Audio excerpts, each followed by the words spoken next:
මුළුම ජීවිතේට නැතුවම බැරි කෙනෙක් ඉන්නවා. ඉතින් මගේ ජීවිතේ ඒ තමයි මගේ අම්මා. මව්සිනහස තමයි ලෝක තියෙන එකම කොන්දේසි විරහිත ආදරේ. මම ඇත්තටම ආඩම්බර වෙනවා මගේ අම්මා අවුරුදු 22ක් යුද්ධය වෙනුවෙන් කැප වුණු වීරෝද්ධාර රණවිරුගේ පිරිදක් වීමත්. ඒ කාලය තුල මගේ අම්මා පියාගේ වගකීම් ඉටු කරමින් අපි තුන්දෙනාව ආදරෙට එක බලාගත්තා.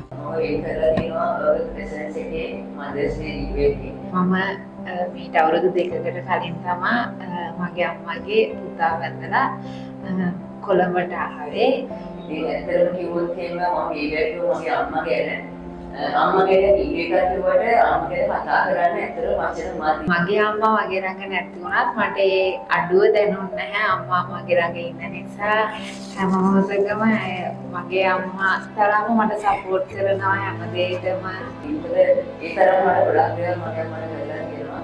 ඉතින් මම පොඩි කාලේ මගේ අතපය හදලා මම ස්මහත් කරලා මම හොඳට ගේම මට පාර වෙන්නේ මගේ අම්මා. මගේ පොඩි දුව විතරම කියන්නේ මමයි දේවි තමයි අම්මගේ දුව කියලා ඒ තරම්ම එයාගේ දුවෙක්ට වගේ තමයි මට සලකන්නේ. අම්මගේ දේවි අම්මගේ දේවි මගේ අම්මට විදුක් විදුක්නි සුදුසු අම්මගේ දිනක් වෙන්නේ ප්‍රාර්ථනා කරනවා. ඒ වගේම එක්සලන්ස් එකට ස්තුති වලකිනවා මාව වෙනකෙන්නේ. අඩුවක් නොකළ පුතු සෙනෙහෙන් වැඩුවාය කහටක් නැතුව ඔහු මාහට දුන්නාය.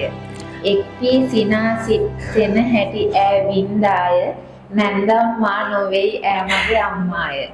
සුබ මවරුන්ගේ දිනයක් වේවා. මගේ අම්මට වගේම ලෝකේ හැම අම්ම කෙනෙක්ට.